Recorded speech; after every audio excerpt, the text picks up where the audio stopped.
ನಮಃ. ಶ್ರೀರಾಮ ದೇವರನ್ನ ಹೃದಯದಲ್ಲಿ ಸ್ಥಾಪಿಸಿಕೊಳ್ಳುತ್ತಾ ಪೂಜ್ಯ ಮಾತಾಜಿಯವರಿರ್ತಕ್ಕಂಥ ರಾಜೇಶ್ವರಕ್ಕನವರ ಪಾದಾರ ಬಿಂದಗಳಿಗೆ ವಂದಿಸುತ್ತಾ ಪೂಜ್ಯ ಶ್ರೀ ಶ್ರೀ ಬ್ರಹ್ಮಾನಂದ ಭಾರತಿ ಸ್ವಾಮೀಜಿಯವರ ಪಾದಾರ ಬಿಂದಗಳಿಗೆ ವಂದಿಸುತ್ತಾ ಆತ್ಮೀಯ ಸಾಧಕಿಯರೇ, ನಾವು ಭಗವದ್ಗೀತೆಯ 18 ಅಧ್ಯಾಯಗಳ ಚಿಂತನೆನ ಪೂರ್ಣಸಾರ ಚಿಂತನೆನ ಮಾಡ್ತಾ ಇದ್ವಿ. ಪ್ರಾರ್ಥನಾ ಶ್ಲೋಕಗಳ ಚಿಂತೆ ಮುಗ್ದಿದೆ. ಮೊದಲನೇ ಅಧ್ಯಾಯ ಅರ್ಜುನ ವಿಷಾದ ಯೋಗದ ಬಗ್ಗೆ ಚಿಂತನೆ ಮಾಡಿದೀವಿ. ಸಾಂಖ್ಯ ಯೋಗ ಆತ್ಮಜ್ಞಾನದ ಬಗ್ಗೆನೂ ನಾವು ಚಿಂತನೆ ಮಾಡಿದ್ದೀವಿ. ಪರಮಾತ್ಮ ಹೇಳ್ತಾ ಇದ್ದಾನೆ ಏನು ಅಂತಂದ್ರೆ, ಯುದ್ಧದಿಂದ ಬರುವ ಯಶಸ್ಸಿನ ಕೀರ್ತಿ ಇದೆಯಲ್ಲ, ಅದನ್ನ ತ್ಯಜಿಸ್ಬಿಟ್ಟು ಕಾಡಿನ ಶಾಂತ ವಾತಾವರಣದಲ್ಲಿ ದೇವರನ್ನ ಅರಸುತ್ತಾ ಸನ್ಯಾಸಿಯಂತೆ ಬದುಕುತ್ತೇನೆ, ನಾನು ಯುದ್ಧ ಮಾಡೋದಿಲ್ಲ ಅಂತ ಅರ್ಜುನ ನಿರ್ಧಾರ ಹೇಳ್ತಾ ಇದ್ದಾನೆ. ಅದಕ್ಕೆ ಭಗವಂತ ಹೇಳ್ತಾ ಇದ್ದಾನೆ ಯುದ್ಧ ಮಾಡು ಅಂತ ಕೃಷ್ಣ ಉಪದೇಶ ಮಾಡ್ತಾ ಇದ್ದಾನೆ. ಅದಕ್ಕೆ ಹೇಳ್ತಾ ಇದ್ದಾನೆ ಅರ್ಜುನ ಕರ್ಮ ಮಾಡಬೇಕು, ಆದರೆ ಕರ್ಮ ಫಲದಲ್ಲಿ ಆಸಕ್ತನಾಗಿರ್ಬಾರ್ದು. ಹಾಗಾದ್ರೆ ಹೇಗೆ ಅಂತ ಕೇಳ್ತಾನೆ. ಜ್ಞಾನ ಮಾರ್ಗದ ಪ್ರಾಮುಖ್ಯತೆನ ನೀನ್ ಎಷ್ಟೊತ್ತು ತಿಳ್ಕೊಂಡಿದ್ಯಾ? 2ನೇ ಅಧ್ಯಾಯದಲ್ಲಿ ಸಹಜವಾಗಿ ನಮ್ಮ ಮನಸ್ಸು ಗೊಂದಲಕ್ಕೆ ಈಡಾಗೋದು ಪ್ರತಿಯೊಬ್ಬರಿಗೂ ಸಹಜ. ಯಾಕಂದ್ರೆ ಯಾವುದು ಸರಿ ಯಾವ್ದು ತಪ್ಪಿದ್ದೇನೆ, ಹೀಗೆ ಹೇಳ್ತಾರೆ ಒಂದ್ಸಲ ಹಾಗೆ ಹೇಳ್ತಾರೆ, ಯಾವ ರೀತಿ ಮಾಡ್ಬೇಕು ಅನ್ನೋದು ಭ್ರಾಂತಿಗೆ ಒಳಗಾಗುತ್ತೆ. ಆದ್ರೆ ಇಲ್ಲಿ ಎಷ್ಟು ಚೆನ್ನಾಗಿ ಭಗವಂತ ಅವಕಾಶ ಮಾಡ್ಕೊಟ್ಟಿದ್ದಾನೆ ಅಂದ್ರೆ, ಗುರು ಶಿಷ್ಯರಿಬ್ಬರೂ ಸಹ ಮುಕ್ತ ಸಂಭಾಷಣೆಯನ್ನ ಚರ್ಚೆಯಿಂದ ಮಾಡುತ್ತಾ ಲೋಕದ ಯಾವ ಧರ್ಮದಿಂದಲೂ ಆ ಶಿಷ್ಯನಿಗೆ ಮುಕ್ತವಾಗಿ ನೇರವಾಗಿ ಗುರುಗಳೊಡನೆ ಚರ್ಚಿಸುವ ಸ್ವಾತಂತ್ರ್ಯ ಎಲ್ಲೂ ಇಲ್ಲ, ಈ ಭಗವದ್ಗೀತೆಯಲ್ಲಿ ಮಾತ್ರ ಇದೆ. ಇದು ತುಂಬಾ ವಿಶೇಷವಾಗಿರ್ತಕ್ಕಂಥದ್ದು. ಅರ್ಜುನ ಪ್ರಶ್ನೆ ಕೇಳ್ತಾನೆ, ಭಗವಂತ ಉತ್ತರ ಕೊಡ್ತಾನೆ, ಪ್ರತಿಯೊಂದನ್ನು ಬೋಧನೆ ಮಾಡ್ತಾ ಹೋಗ್ತಾನೆ. ಅವನ ಪ್ರಶ್ನೆಗಳ ಸುರಿಮಳೆ ಆದಷ್ಟು ನಮಗೆ ಉಪಯುಕ್ತ. ಯಾಕೆಂದ್ರೆ ಅವನೆಷ್ಟು ಪ್ರಶ್ನೆಗಳನ್ನ ಕೇಳ್ತಾ ಹೋಗ್ತಾನೋ ಅಷ್ಟು ಎಲ್ಲಾ ಉತ್ತರಗಳು ದೊರಕಿದಾಗ ನಮ್ಮ ಮನಸ್ಸಿನಲ್ಲಿರ್ತಕ್ಕಂತಹ ಡೌಟ್ಸು ಪ್ರತಿಯೊಬ್ಬರಿಗೂ ಜೀವನದಲ್ಲಿ ಬರ್ತಕ್ಕಂಥದ್ದೇ. ಅರ್ಜುನನಿಗೆ ಏನ್ ಬಂತು, ಅದು ಇಡೀ ಮಾನವ ಕುಲಕ್ಕೆ ಬಂದಿರ್ತಕ್ಕಂಥದ್ದು. ಹಾಗಾಗಿ ನಮಗೆ ಎಲ್ಲದರ ಉತ್ತರವು ದೊರಕುತ್ತಾ ಹೋಗ್ತಾ ಇದೆ. ಅದಕ್ಕೆ ವೇದಾಂತವು ಈ ಒಂದು ವ್ಯಾಪಕ ವಿಜ್ಞಾನ ಆಗಿರೋದ್ರಿಂದ ಇಲ್ಲಿ ಶ್ರೇಷ್ಠ ಋಷಿಗಳು ಏನ್ ಮಾಡ್ತಾ ಇದ್ದಾರೆ, ಶಿಷ್ಯರ ಬುದ್ಧಿಯನ್ನ ತಳ್ಳಿ ಹಾಕಿ ಅವರಲ್ಲಿರ್ತಕ್ಕಂತಹ ನಂಬಿಕೆ, ಎಂತ ನಂಬಿಕೆ, ಕುರುಡು ನಂಬಿಕೆಯಿಂದ ಇರಬೇಕೆಂದು ಬಯಸಬಾರ್ದು, ಹೀನ ಭಕ್ತಿಯನ್ನ ತಮ್ಮಲ್ಲಿ ಇಡಬಾರದು ಅಂತಕ್ಕಂಥದ್ದನ್ನ ಭಗವಂತ ಅವರಿಗೆ ಹೇಳ್ತಾ ಹೋಗ್ತಾನೆ. 2ನೇ ಅಧ್ಯಾಯದಲ್ಲಿ ಕೊನೆಗೆ ಹೇಳಿರುವ ಪರಿಪೂರ್ಣ ವ್ಯಕ್ತಿ ವಿವರಣೆಯನ್ನ ತಿಳಿಸ್ಬಿಟ್ಟಿದ್ದಾನೆ. ಯಾರಿಗೆ ಆಗಲಿ ಬದುಕುವ ಅಭಿಲಾಷೆ ಹುಟ್ಟಬೇಕು, ಸ್ವಾಭಾವಿಕವಾಗಿ ನಮಗೆ ಗೊಂದಲಕ್ಕೂ ಈಡಾಗಬಾರ್ದು, ಇದಕ್ಕೊಂದು ಪರಿಹಾರ ಇದೆ, ಇದನ್ನ ನಾನ್ ಮಾಡ್ಬೇಕು ಅನ್ನೋದು ಬರ್ಬೇಕು. ಆದ್ರೆ ಅರ್ಜುನನಿಗೆ ಇಲ್ಲಿ ಬರ್ತಾ ಇದೆ ಏನು, ಜ್ಞಾನವೇ ಇಲ್ಲ, ಕರ್ಮವೇ ಇಲ್ಲ, ಎರಡನ್ನೂ ಒಟ್ಟಾಗಿ ಅಭ್ಯಸಿಸುವುದು ಅಂದ್ರೆ ಹೇಗೆ? ಇಲ್ಲ ಎರಡನ್ನೂ ಸಂಪೂರ್ಣವಾಗಿ ತ್ಯಾಗ ಮಾಡ್ಬಿಟ್ಲೆ, ಇಲ್ಲ ಎರಡನ್ನೂ ಒಟ್ಟಿಗೆ ಅಭ್ಯಾಸ ಮಾಡಕ್ಕಾಗತ್ತೆ ಅಂತ ಶ್ರೇಷ್ಠವಾದ ಬದುಕನ್ನ ಬಾಳಲೇಬೇಕು ಅಂದ್ರೆ ಸಾಧಕನಿಗೆ ಮಾತ್ರ ಇಂಥ ಪ್ರಶ್ನೆ ಉದ್ಭವಿಸುತ್ತದೆ. ಅದಕ್ಕೆ ಯಾರಕ್ ಪ್ರಶ್ನೆ ಸುಮ್ನೆ ಕೇಳಿದ್ರೆ ಕೇಳಕ್ಕೆ ಬರೋದಿಲ್ಲ. ಯಾಕೆ? ಅವನ ಒಳಗೆ ಸಾಧನೆ ನಡೆದಾಗ ಮಾತ್ರ ಆ ಒಂದು ಪ್ರಶ್ನೆಗಳು ಉದ್ಭವವಾಗ್ತದೆ ಅಂತ ಇದು ಸಾಧಕನಿಗೆ ಇಲ್ಲಿ ಉತ್ಪತ್ತಿ ಆಯ್ತು. ಯಾರಿಗೆ? ಅರ್ಜುನನಿಗೆ. ಆ ಕಡೆಗೆ ಬದುಕನ್ನ, ಶ್ರೇಷ್ಠವಾದ ಬದುಕನ್ನ ಬಾಳಲೇಬೇಕು. ಜ್ಞಾನವನ್ನ ಅನುಕ್ರಮವಾಗಿ ಸಾಧಕನಾದವನು ಅನುಸರಿಸಲೇಬೇಕಪ್ಪ. ಮನಸ್ಸು ಮತ್ತು ಬುದ್ಧಿಗಳು ಯಾವ ಜೀವಿಗಳಿಗೂ ಸಹ ಎಚ್ಚರದ ಅವಸ್ಥೆಯಲ್ಲಿ ಒಂದಲ್ಲ ಒಂದು ಕೆಲಸವನ್ನ ಮಾಡದೆ ಸುಮ್ಮನಿರೋಕೆ ಅವನಿಗೆ ಸಾಧ್ಯವಿಲ್ಲ. ಬುದ್ಧಿಲಿ ಕೆಲಸ ಮಾಡ್ತಾ ಇರ್ಬೇಕು, ಇಲ್ಲ ಮನಸ್ಸಲ್ಲಿ ಕೆಲಸ ಮಾಡ್ತಾ ಇರ್ಬೇಕು. ಎರಡು ಕೆಲಸ ಮಾಡದೆ ಸುಮ್ನೆ ಕೂತ್ಕೊಳ್ಳೋದಕ್ಕಂತೂ ಸಾಧ್ಯವೇ ಇಲ್ಲ. ಅದಕ್ಕೆ ವಾಸನೆಗಳು ನಮ್ಮಲ್ಲಿ ಹೆಚ್ಚಾದಂತೆ ವ್ಯಕ್ತಿಯ ಬಯಕೆಗಳು ಏನಾಗ್ತಾ ಇರ್ತದೆ, ಹೆಚ್ಚಾಗ್ತಾ ಹೋಗ್ತದೆ.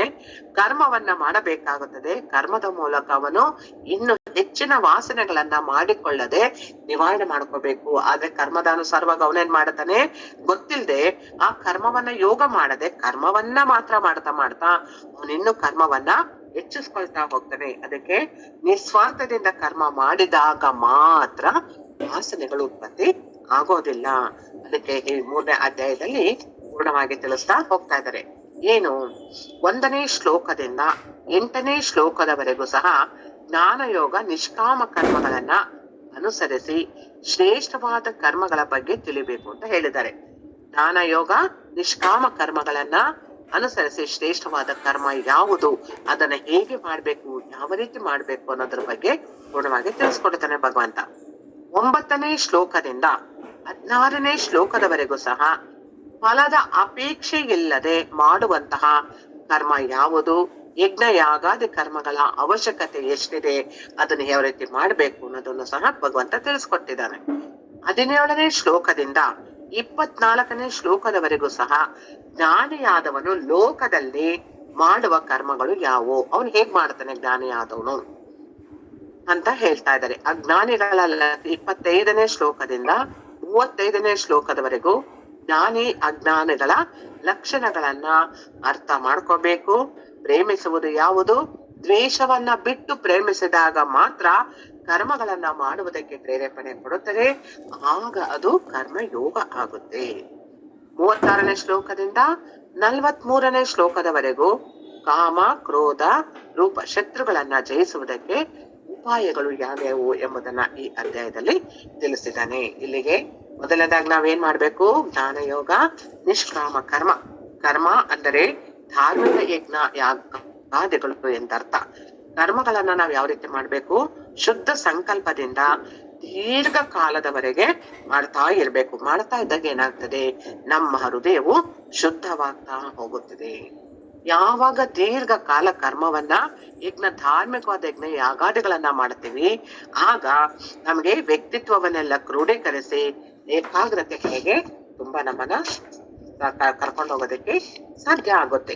ಅದಕ್ಕೋಸ್ಕರ ಹೇಳ್ತಾ ಇದಾರೆ, ಮಹಾಭಾರತದಲ್ಲಿ ಹೇಳಿದರೆ ಈ ಗ್ರಂಥವೇ ಗೀತೆ. ಕಾಲದ ಪುರುಷ ಸಾಂಪ್ರದಾಯಿಕ ನೀತಿ ಕ್ರಮಗಳು ಬದಲಾಗಿದ್ದವು, ಹಿಂದೆ ಹೇಳಿದ್ದನ್ನು ಈಗಲೂ ಹೇಳಿದ್ದಾರೆ. ಹೆಚ್ಚು ಪ್ರಯೋಜನಕಾರಿ ಆಗುತ್ತಿದೆ ಅಂತ ಅಂದ್ರೆ ಕೃಷ್ಣನು ಮತ್ತೆ ಮತ್ತೆ ಮತ್ತೆ ಅದನ್ನ ವಿವರಣೆ ಕೊಡ್ತಾ ಇದ್ದಾನೆ. ಮತ್ತೆ ಮತ್ತೆ ಅಭ್ಯಾಸ ಮಾಡ್ಬೇಕು. ನಂಗೆ ಅರ್ಥ ಆಗ್ತಾ ಇಲ್ಲ, ಕೇಳಿದ ಪ್ರಶ್ನೆ ನಾನು ಕೇಳ್ತೇನೆ, ಕೊಟ್ಟಿದ್ದು ಮತ್ತೆ ಮತ್ತೆ ಬೇರೆ ರೀತಿಯಲ್ಲಿ ಅವನಿಗೆ ಅರ್ಥವಾಗುವ ರೀತಿಯಲ್ಲಿ, ಸರಳವಾದ ರೀತಿಯಲ್ಲಿ, ದೃಷ್ಟಾಂತಗಳ ರೀತಿಯಲ್ಲಿ ಧರ್ಮಶಾಸ್ತ್ರ ಏನನ್ನ ತಿಳಿಸಿದೆ ಅದನ್ನು ಬಿಡದೆ ಎಲ್ಲವನ್ನ ಕ್ರಮಬದ್ಧವಾಗಿ ತಿಳಿಸ್ತಾ ಹೋಗ್ತಾ ಇದ್ದಾನೆ ಭಗವಂತ. ಈ ಅಧ್ಯಾಯದಲ್ಲಿ ಆರಂಭದ ಪ್ರಶ್ನೆಯೇ ಅರ್ಜುನ ಏನ್ ಮಾಡಿದೆ, ಈಗ ಮಾನಸಿಕವಾದ ಗೊಂದಲಕ್ಕೆ ಸ್ಪಷ್ಟ ಚಿತ್ರಣ ಕೊಡ್ತಾ ಇದೆ. ಯಾಕೆ ಮಾನಸಿಕ ಗೊಂದಲ ಆಗ್ತಿದೆ ಅಂತ ಅಂದ್ರೆ, ಮನೋರೋಗಿ ಆಗಿರ್ತಕ್ಕಂಥವನು ಮನೋವಿಕಾರಕ್ಕೊಳಗಾದ ವ್ಯಕ್ತಿ ಪರಿಸರ ಇಲ್ಲದೆ ಅರಿವಾಗೋದಿಲ್ಲ. ಹೇಗೆ ಅನ್ನೋದನ್ನೇ ಒಂದೊಂದೇ ನಾವು ನೋಡ್ತಾ ಹೋಗೋಣ. ಹೇಗೆ ಅಂತ ಅಂದ್ರೆ, ಪರಮಾತ್ಮ ಹೇಳ್ತಾ ಇದ್ದಾನೆ, ನಿನ್ನ ನಿರ್ಧಾರವು ಬಹಳ ಶ್ರೇಷ್ಠವಾದದ್ದು, ಆದ್ರೆ ಅದನ್ನ ಯಾವ ರೀತಿ ಮಾಡ್ಬೇಕು ಅನ್ನೋದನ್ನ ತಿಳಿಸ್ತಾ ಹೋಗ್ತೀನಿ. ಮೊದಲನೇದಾಗಿ ಏನು, ಕೃಷ್ಣ ಭಗವಾನದ ಅಭಿಪ್ರಾಯ ಜ್ಞಾನವೇ ಕರ್ಮಕ್ಕಿಂತಲೂ ಉತ್ತಮವಾದದ್ದಲ್ಲವೇ? ಆಗಿದ್ದ ಮೇಲೆ ನನ್ನನ್ನು ಈ ಭಯಂಕರವಾದ ಇದಕ್ಕೆ ಯಾಕೆ ನಿಲ್ಲಿಸ್ತಾ ಇದೆಯಾ? ಜಾಯಸಿ ಚೇತ್ ಕರ್ಮಣಸ್ತೆ ಬುದ್ಧಿರ್ಜನಾರ್ದನ ತತ್ಕಿಂ ಕರ್ಮನೆ ತೋಡೆ ಮಾಂ ನಿಯೋಜಯಸಿ ಕೇಶವ. ಅಂದ್ರೆ ಜನಾರ್ದನ ಕರ್ಮಕ್ಕಿಂತ ಜ್ಞಾನ ಶ್ರೇಷ್ಠ ಅಂತ ಹೇಳ್ತೀಯ, ನಿನ್ನ ಅಭಿಪ್ರಾಯದಲ್ಲಿ ಅದಕ್ಕೆ ಹೇಳ್ತಾ ಇದ್ದಾರೆ ಏನು ಅಂತಂದ್ರೆ, ಪೂರ್ಣವಾಗಿ ಜನಾರ್ದನ ಅಂದರೆ ಜನನಂ, ತತ್ ಕಾರಣಂ ಅಂದರೆ ಪರಮಾತ್ಮ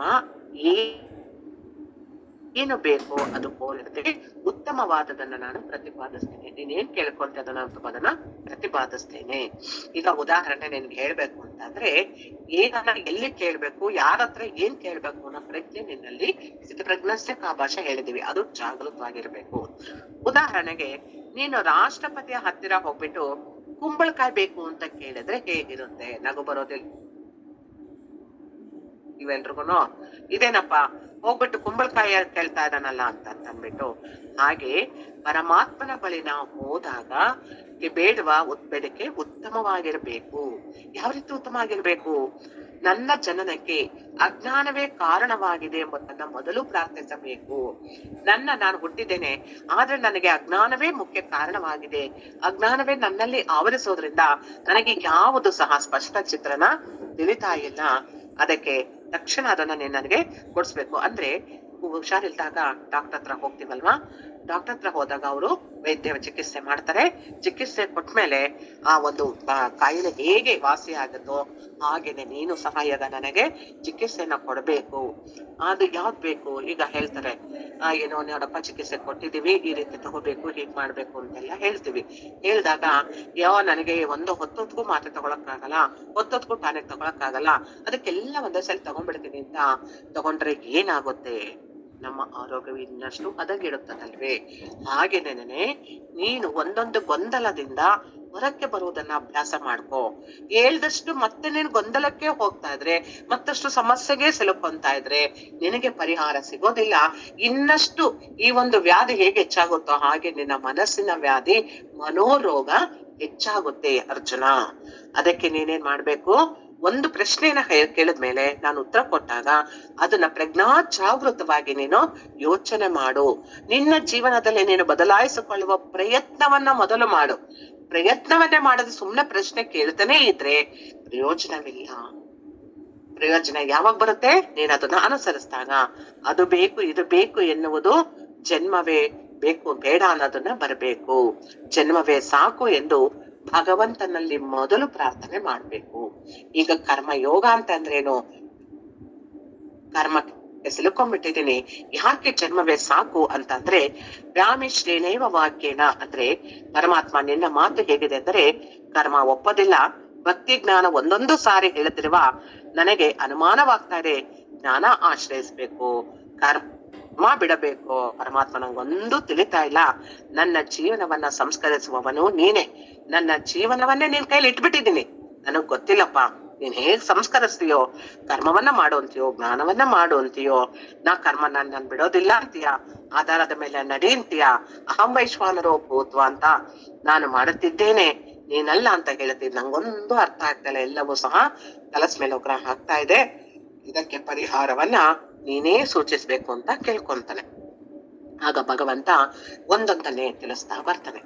ಮುಖ್ಯವಾಗಿ ಕರ್ಮ ಅಂದ್ರೆ ಏನು? ಕೆಲಸ ಮಾಡೋದು ಅಂತಕ್ಕಂಥದ್ದು. ಕೆಲಸ ಅಂದ್ರೆ ನಾವು ಯಾವ ಕೆಲಸವಾದ್ರೂ ಆಗ್ಬಹುದು ಅಲ್ವೇ? ಈ ಕರ್ಮದ ಕೆಲಸವನ್ನ ಮಾಡ್ತಾ ಇದೀವಿ. ಕೆಲಸ ಮಾಡಿದಾಗ ಲೌಕಿಕವಾಗಿ ನಾವು ತಗೊಳ್ಳೋಣ, ಕೆಲಸ ಮಾಡಿದಾಗ ಆಯಾಸ ಆಗೋಗುತ್ತೆ. ಎಷ್ಟು ಆಯಾಸ ಆಗೋಗುತ್ತೆ ಅಂದ್ರೆ, ಎಲ್ಲಾ ನಾನೊಬ್ಳೆ ಮಾಡ್ಬೇಕಾ, ಯಾರು ನನ್ ಸಹಾಯಕ್ ಬರೋದಿಲ್ವಾ, ಬೇರೆಯವ್ರು ಯಾರು ಕೆಲ್ಸವನ್ನ ಡಿವೈಡೇ ಮಾಡ್ಕೊಳ್ಳೋದಿಲ್ಲ, ನಾನೊಬ್ಳೆನ ನಾನ್ ಕತ್ತೆ ಹಾಗೆ ದುಡಿತಾ ಇರ್ಬೇಕಾ ಅನ್ನೋ ಬೇಸರವನ್ನ ನಾವು ಪಡ್ಕೊಳ್ತಾ ಹೋಗ್ತೀವಿ.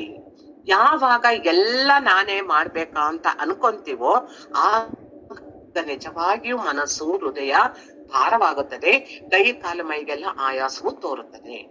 ಅದರ ಬದಲಾಗಿ ಈಗ ನಾನೇ ಮಾಡ್ಬೇಕು ಅಂದ್ರು ನಾನೇ ಮಾಡ್ಬೇಕು, ಬೇರೆಯವ್ರನ್ನ ಬೈಕೊಂಡ್ ಮಾಡಿದ್ರು ಮಾಡ್ಲೇಬೇಕು, ಯಾವ ರೀತಿ ಆದ್ರೂ ಒಟ್ಟಿನಲ್ಲಿ ಈ ದಿನದ ಕೆಲಸವನ್ನ ನಾನು ಮಾಡ್ಲೇಬೇಕು.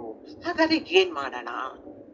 ಅದ್ರ ಬದಲಾಗಿ ಈ ಕರ್ಮವನ್ನ ನನ್ನ ಕೆಲಸ ನಾನೂನ ಭಾವ ಬಿಟ್ಟು ಭಗವಂತನ ಸೇವೆ ಅಂತ ಮಾಡ್ಬಿಡೋಣ.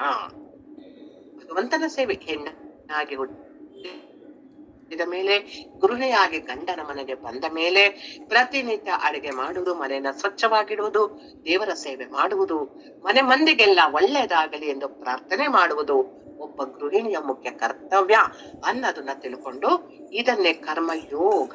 ಯೋಗ ಅಂದ್ರೆ ಭಗವಂತನ ಜೊತೆ ಒಂದಾಗೋದು ಅಂತ, ಆ ಕೆಲಸದ ಜೊತೆ ಒಂದಾಗೋದು. ಇದು ಭಗವಂತನ ಮನೆ, ಭಗವಂತನ ಮನೆಯಲ್ಲಿ ಎಲ್ಲ ಕೆಲಸ ಮಾಡುವುದು, ಶುಚಿಯಾಗಿರುವುದು ನನ್ನ ಕರ್ತವ್ಯ, ಇದು ಯೋಗ ಅಂತ ತಿಳ್ಕೊಂಡಾಗ ಸೇವೇನ ಮನೋಭಾವ ನನಗ್ ಬಂತು ಅಂತಂದ್ರೆ ಇದು ಕರ್ಮಯೋಗ ಆಗುತ್ತೆ ಲೌಕಿಕವಾಗಿ.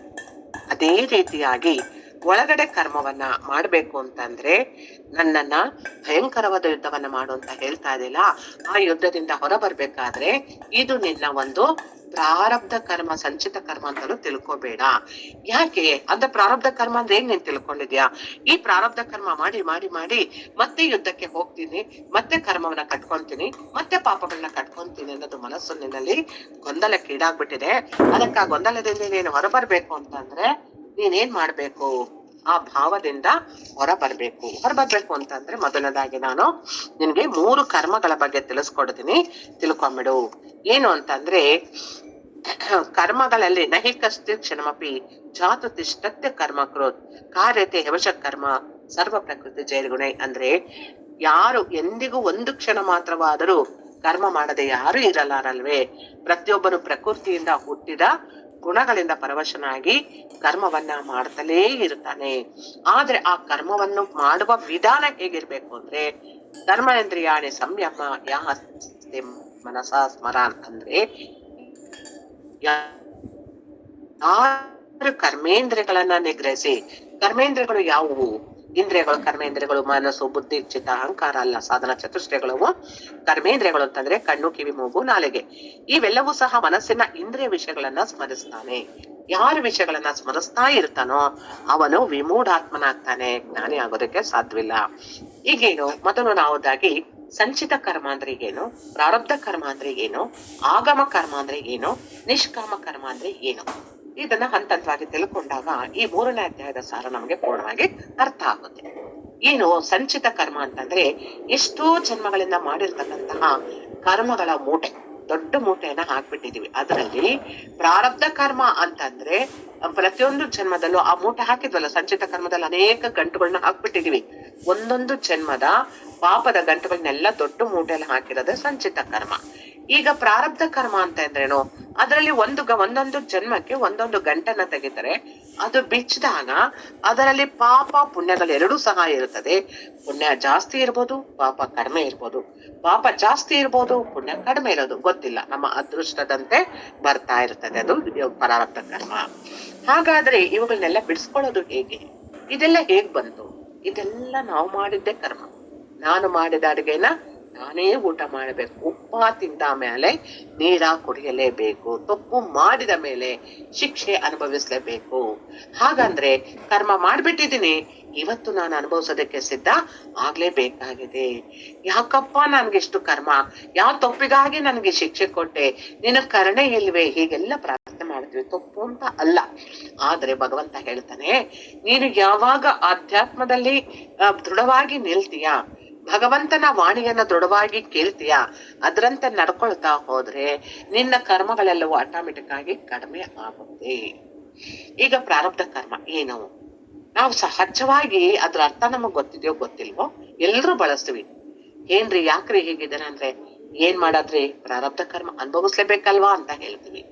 ಹೌದು, ಬಾಯಲ್ಲಿ ಹೇಳುದು ಪ್ರಾರಬ್ಧ ಕರ್ಮ ಅನುಭವಿಸ್ಬೇಕು ಅಂತ. ಆದರೆ ಪ್ರಾರಬ್ಧ ಕರ್ಮ ಮಾಡಿದ್ದಕ್ಕೆ ಈ ಜನ್ಮದಲ್ಲಿ ನಾನು ಇಷ್ಟೆಲ್ಲ ಕಷ್ಟ, ನೋವು, ನಲಿವು ಎಲ್ಲ ಅನುಭವಿಸ್ತಾ ಇದ್ದೀನಲ್ವಾ? ಹಾಗಾದ್ರೆ ಮುಂದಕ್ಕೆ ಪ್ರಾರಬ್ಧ ಕರ್ಮ ಬರ್ದಲಿರೋ ಹಾಗೆ ನಾನು ನಿಷ್ಕಾಮ ಕರ್ಮವನ್ನ ಮಾಡ್ಬೇಕಲ್ವಾ? ಇದ್ ಮಾಡ್ದಲ್ಲೇನೆ ಪ್ರಾರಬ್ಧ ಕರ್ಮ ಅಂತ ಆ ವಾಕ್ಯವನ್ನ ನುಡಿದರೆ ಸತ್ಯ, ಆ ವಾಕ್ಯವನ್ನ ಯಥಾರ್ಥವನ್ನ ನಾನು ಪಾಲಿಸ್ಬೇಕಲ್ವೇ? ಪ್ರಾರಬ್ಧ ಕರ್ಮ ಆಗ್ದಲೇ ಇರ್ಬೇಕು ಅಂದ್ರೆ ನಾನು ನಿಷ್ಕಾಮ ಕರ್ಮವನ್ನ ಮಾಡ್ಬೇಕು. ಹಾಗಾದ್ರೆ ಹೇಗೆ ಮಾಡೋದು ನಿಷ್ಕಾಮ ಕರ್ಮವನ್ನ? ಸಾಮಾನ್ಯವಾಗಿ ಎಲ್ರು ಹೇಳ್ತೀವಿ, ಅಲ್ಲರಿ ಕರ್ಮದ ಅರ್ಥನೇ ಆಗೋದಿಲ್ಲ. ಭಗವಂತ ಹೇಳೋದು ಯಾವಾಗ್ಲಿ ಕರ್ಮ ಅನುಭವಿಸ್ತಾನೆ ಇರ್ಬೇಕಾ? ಅವನಷ್ಟು ಒಳ್ಳೆಯವನಲ್ವನ್ರಿ, ಅಷ್ಟು ಎಲ್ಲ ಮಾಡ್ತಾನೆ, ಆದ್ರೂ ಅವ್ನಿಗೆ ಯಾಕ್ರಿ ಕರ್ಮ ಅಷ್ಟು ಕಾಡ್ತಾ ಇದೆ? ನೋಡಿ, ಕರ್ಮಾನ ಪದ ನಂಗೆ ಅರ್ಥ ಗೊತ್ತಿಲ್ದಿದ್ರು ಸಹಜವಾಗಿ ಮಕ್ಕಳಿಂದ ಹಿಡಿದು ದೊಡ್ಡವ್ರ ತನಕರು ಬಳಸ್ತಾ ಇರ್ತಾರ ಅದನ್ನ. ಕರ್ಮ ಮಾಡ್ಲೇಬೇಕಲ್ವಾ, ಅನುಭವಿಸ್ಬೇಕಲ್ವಾ? ಆದ್ರೆ ಯಾಕೆ ಅನುಭವಿಸ್ತಾ ಇದೀವಿ? ಹೋದ ಜನ್ಮದಲ್ಲಿ ಮಾಡಿದ ಅಡುಗೆನ ನನಗೆ ಅರ್ಥ ಆಗ್ಬೇಕಲ್ವಾ? ಅರ್ಥ ಆಗಿದೆ. ಉದಾಹರಣೆಗೆ ಒಂದು ಉದಾಹರಣೆ ಹೇಳ್ತೀನಿ, ಪ್ರತ್ಯಕ್ಷವಾಗಿ ನಡೆದಿರ್ತಕ್ಕಂಥದ್ದೇ ಹೇಳ್ತೀನಿ. ಒಬ್ಬರ ಮನೆಯಲ್ಲಿ ಅವರು ತಂದೆ ತಾಯಿ ಇರ್ತಾರೆ. ಅವರು ಅತ್ತೆ ಮಾವನನ್ನ ಇವರು ಸೊಸೆನು ಮಗ ತುಂಬಾ ಗೊಳಿಕೊಂತಾರೆ. ಎಷ್ಟು ಗೊಳಿಕೊಂತಾರೆ ಅಂತಂದ್ರೆ, ಅವರಲ್ಲಿ ಇದ್ದ ಆಸ್ತಿನೆಲ್ಲ ಲಪಟಾಯಿಸಿ ಅವರು ಸರಿಯಾಗಿ ಊಟ ತಿಂಡಿಗಳನ್ನ ಹಾಕದೆ ಕೊನೆಗೆ ಆಶ್ರಮಕ್ಕೂ ಕಳಿಸ್ಕೊಡ್ತಾರೆ ಅವ್ರನ್ನ. ಯಾವ ರೀತಿ ಕೊಟ್ರ ಅವಸ್ಥೆ ಅಂತ ಅಂದ್ರೆ, ಆಗಿನ ಕಾಲದ ಹಳೆ ಮನೆ ಮೇಲೆ ಹೆಂಚೆಲ್ಲ ಹಾಕಿರ್ತಾರಲ್ಲ, ಇವರು ಅವ್ರ ಅತ್ತೆಯ ಮಾವ ಇಟ್ಟಿರ್ತಕ್ಕಂತ ಒಡವೆ ಇವುಗಳನ್ನೆಲ್ಲ ಎತ್ಕೊಂಡ್ಬಿಟ್ಟು ಏನ್ ಮಾಡಿದ್ರು, ಮೇಲ್ಗಡೆ ಹೆಂಚು ಒಂದ್ ಸ್ವಲ್ಪನ ತೆಗೆದ್ಬಿಟ್ರು. ಬೆಳಗ್ಗೆ ಎದ್ಮೇಲೆ ಇವರೇ ಇರ್ತಾರೆ, ಅಯ್ಯೋ ಅಮ್ಮ ಅತ್ತೆ ನೋಡಿ ಒಡವೆ ಇಲ್ವೇ ಇಲ್ಲ, ನೀವು ಇಲ್ಲಿ ಇಟ್ಟಿದ್ರಲ್ವಾ, ನೋಡಿ ನೆನ್ನೆ ತಾನೇ ನೀವು ನನಗ್ ತೋರ್ಸಿದ್ರಲ್ವಾ ಎಲ್ಲಾನು, ನೋಡಿ ಇವತ್ತಿಲ್ವೇ ಇಲ್ಲ, ಯಾರ್ ಕದ್ದವ್ರೆ, ಹೆಂಗ್ ಬಂದ್ರು ಏನ್ ಬಂದ್ರು ಗೊತ್ತೇ ಆಗ್ತಿಲ್ಲ ಅಂತ ನಾಟಕ ಮಾಡ್ತಾರೆ. ಮನೆಯೆಲ್ಲ ನೋಡ್ತಾರೆ, ಓಹೋ ಮೇಲೆ ಹೆಂಚು ತೆಗ್ದಿದೆ, ಕಳ್ಳ ಮೇಲಿಂದ ಬಂದು ತಗೊಂಡ್ ಹೋಗ್ಬಿಟ್ಟಿದ್ದಾನೆ ಅಂತ ಹೇಳ್ತಾರೆ.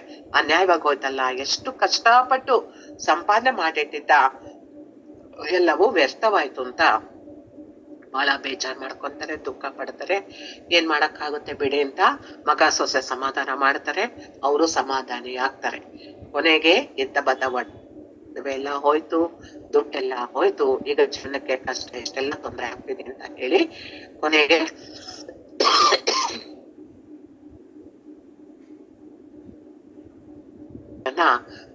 ನೋಡ್ಕೊಳಕ್ಕೂ ತುಂಬಾ ಕಷ್ಟ ಆಗ್ತಿದೆ, ನೀವು ತಪ್ಪು ತಿಳ್ಕೊಬೇಡಿ ಅಂತ ಹೇಳಿ ಅವರನ್ನ ಆಶ್ರಮಕ್ಕೆ ಹಾಕಿ ಮಾಡಿದ್ರು. ಇಷ್ಟೆಲ್ಲಾ ಅವ್ಯವಸ್ಥೆನ ಮಾಡಿದ್ದು ಚೆನ್ನಾಗಿ ಜ್ಞಾಪಕ ಇಟ್ಕೊಳ್ಳಿ, ಪ್ರಾರಬ್ಧ ಕರ್ಮ.